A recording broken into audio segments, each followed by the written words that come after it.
The Joker knows that he is a comic book character. There are a few characters in animation, film, or television that knows what happens in their lives isn't real, that they are self-aware. One of the most famous of such characters is the Merc with the Mouth, Deadpool, who is consistently talking to his readers or viewers. However, for some time now, there has been a theory that proposes that the Joker is also able to see his reality for what it really is. That he knows that he is a character in a comic, and everything he does in his day-to-day life is for the amusement of us, the viewers.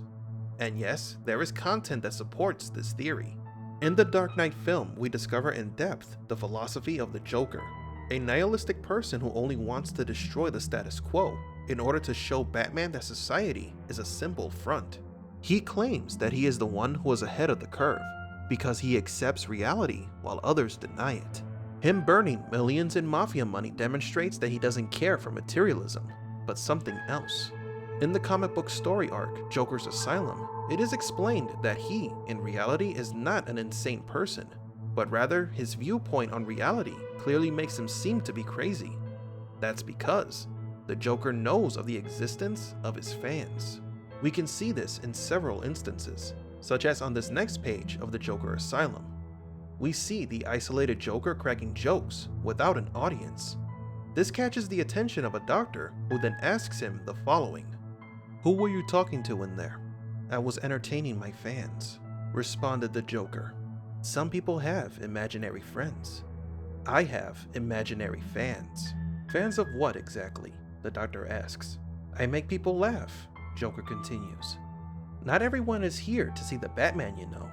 He then explains that these fans are quite demanding, that he is in constant pressure to meet their expectations. Yet the most telling thing about this conversation between the doctor and the Joker is the following question from the doctor.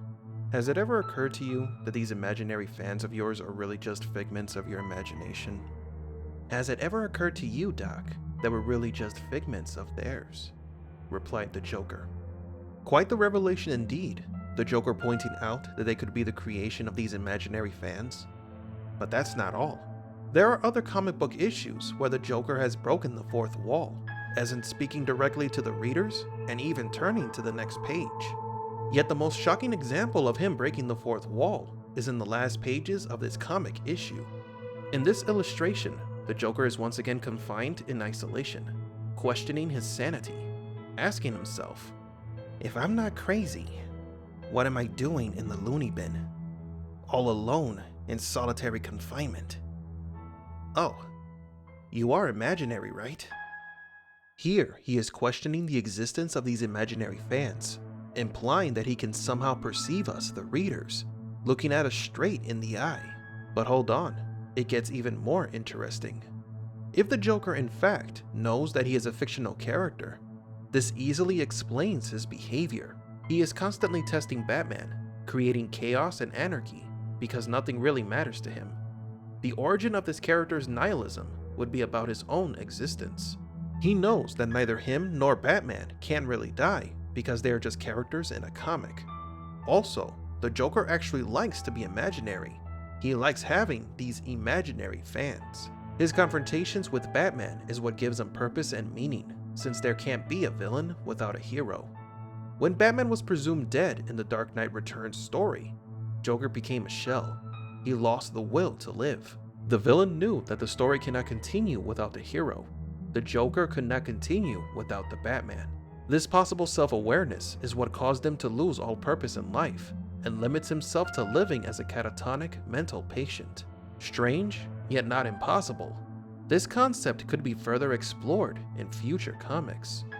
It would be interesting to see the Joker trying to convince Batman that nothing is real. Or maybe he already has. Tell me what you think about this theory. Thank you all for watching, and don't forget to like and subscribe. And remember, assume nothing and question everything.